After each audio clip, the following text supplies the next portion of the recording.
I used to think of prong collars as scary, inhumane, hurtful pieces of equipment that made dogs look mean and dangerous. Until one day I was out of options. Having a leash-reactive dog changed everything I knew about dog training. There came numerous times when I would come back from a walk crying and feeling like getting a dog was a horrible mistake. So I knew I had to do something about it. I hired positive reinforcement trainers, tried treat training, and even completed 4 different obedience courses. No kidding, my dog had more degrees than I did, yet the teachings never stuck when I needed them most, on a walk.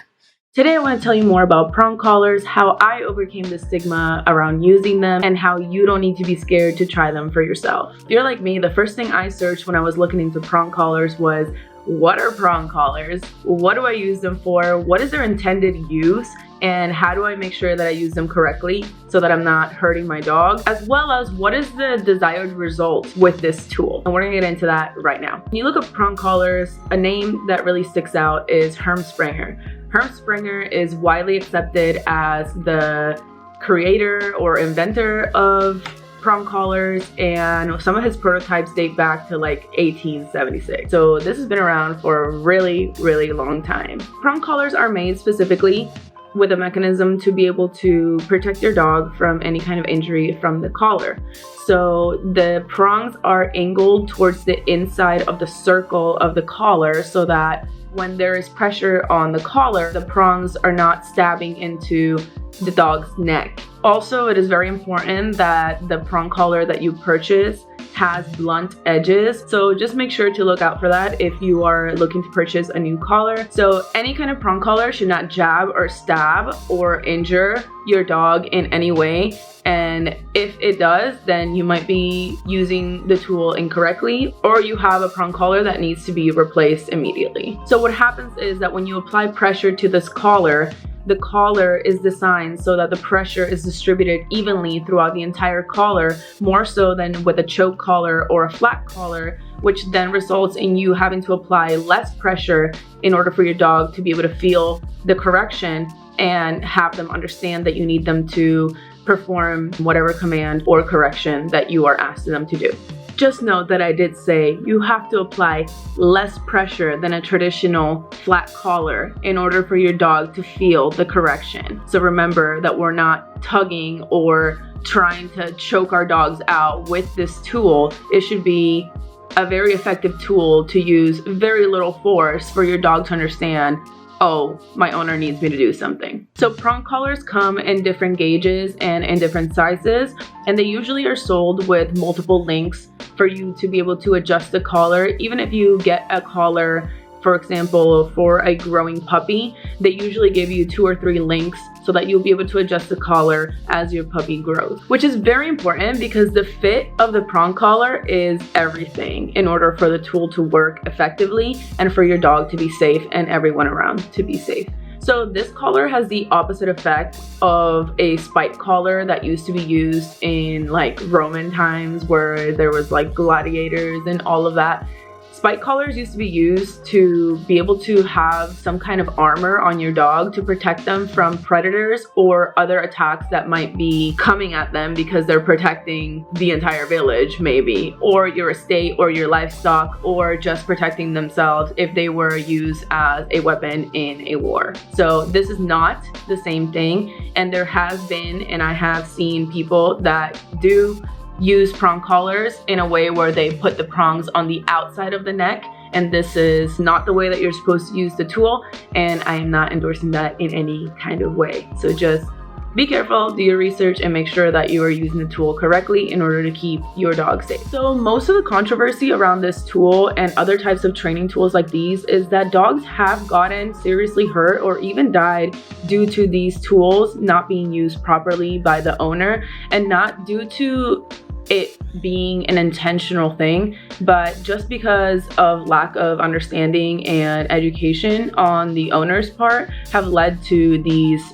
accidents and unfortunate circumstances that have given this tool a negative connotation and have prevented so many people from using a tool that could actually benefit them a lot. So just keep that in mind, that it is a tool that could potentially hurt your dog, but it's not intended to hurt your dog. So before you leave running thinking, oh my God, this is too much for me, I don't want to use this at all after what I just said, don't worry, there's plenty of people and trainers that use this tool effectively and safely with many dogs that have never sustained any kind of injury. So just, if you're a responsible owner and you know that you will be educated and you will do your homework on using this tool, then you will be fine and your dog will be fine and everything's gonna be fine. So let me tell you more about how I have used this tool. So when I first got Kovu, my husky lab mix, he was 4 months old and he had been in an abusive household. I really had no idea of any of this background until I started investigating more into his behavior, and also the fact that the few pieces of information that the previous owner gave me matched up to what was going on with him. So Kovu has severe anxiety / reactivity on a leash. I tell Kovu all the time that he is the most expensive free dog I have ever gotten. I've spent thousands of dollars on training with him. So how did I get over the bad rep? So I was basically out of options. I was just accepting the fact that my dog was never going to be able to go on a walk in the neighborhood, and if I wanted to take him on a walk, I needed to go to a secluded park and just walk with him there and just be on alert the entire time to make sure that no one was coming, or have like pounds of turkey and deli meat in my pocket at all times. So I decided to get a trainer that was knowledgeable about prong collars and about different kinds of training that I was not looking into before. After doing a in-person course with a trainer that specialized in reactivity and prong collars as well as remote collars, I had the basics of what I needed to do and how I needed to approach this situation with Kovu. And we went through almost like a 6-month training on how to use these tools, collars, and how I was going to approach each situation so that he could get better and that I could be a better dog owner and know more about the situation that I'm in. So after doing that training, someone else that really just was like the Hail Mary for me was Solid Canine Training.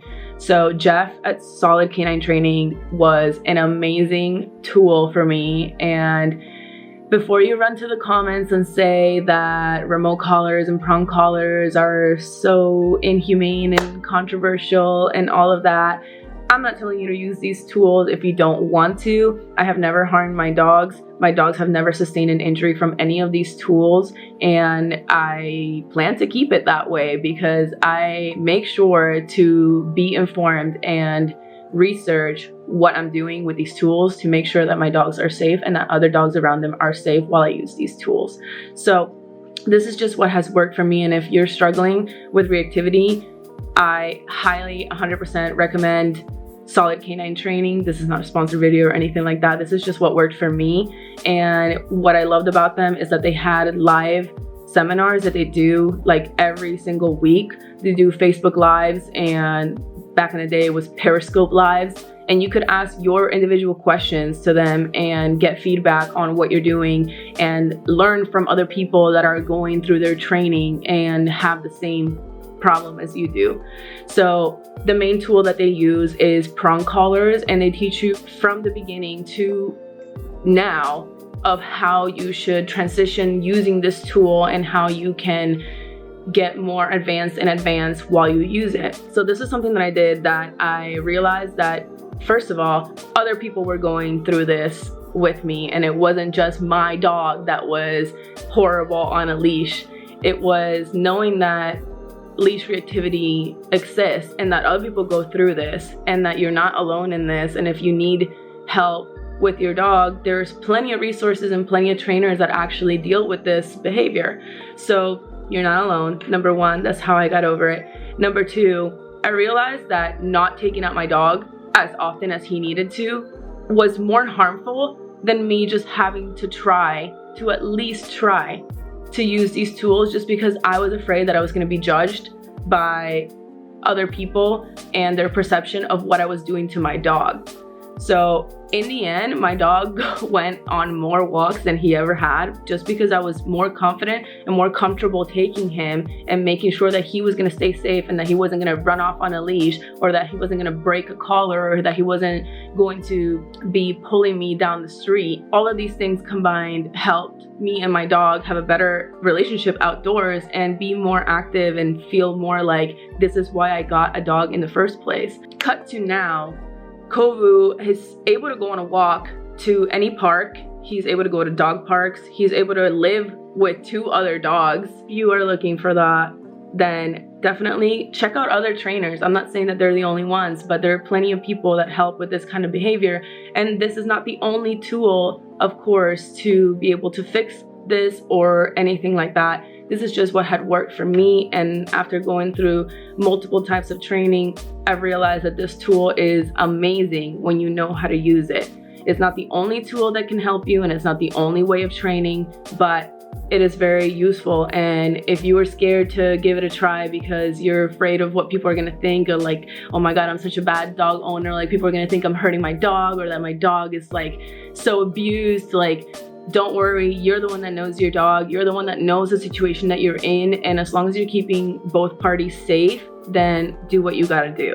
So I hope this video helped someone like me 10 years ago when I got Kovu and was totally lost on everything, because I feel like it's very important, and I've been not wanting to make this video since I started this YouTube channel because I was afraid, again, as to what people were gonna say about how I treat my dogs and my dog's safety, and just discredit the fact that everything I went through was very educational. And I now know a lot about dog training and a lot about dog behavior just because I have gone through so many types of training. I hope this helped you, and if it did and you like this video, please leave a comment down below. If you're struggling with leash reactivity, please leave a comment down below. I'm sure there are plenty of us watching this video that are in the same boat, and you're not alone. You're not alone, okay? It is a hard time, and you are doing a great job with the tools that you have. But there are other tools out there as well. So just take a look. You're not a horrible person if you do. So yeah, I hope this helped. And oh, like and subscribe. I completely forgot to say that, but you know what? I'm coming clean this year. This year, I'm just gonna tell you how it is. I've already told you my biggest fear was letting you know that I use prong collars on my dogs. So yes, I do. And I hope that you're not scared to use them as well. I know they look scary and they're ugly, but maybe one day they'll make them pretty. Anyway, have a good one, guys. See you next time.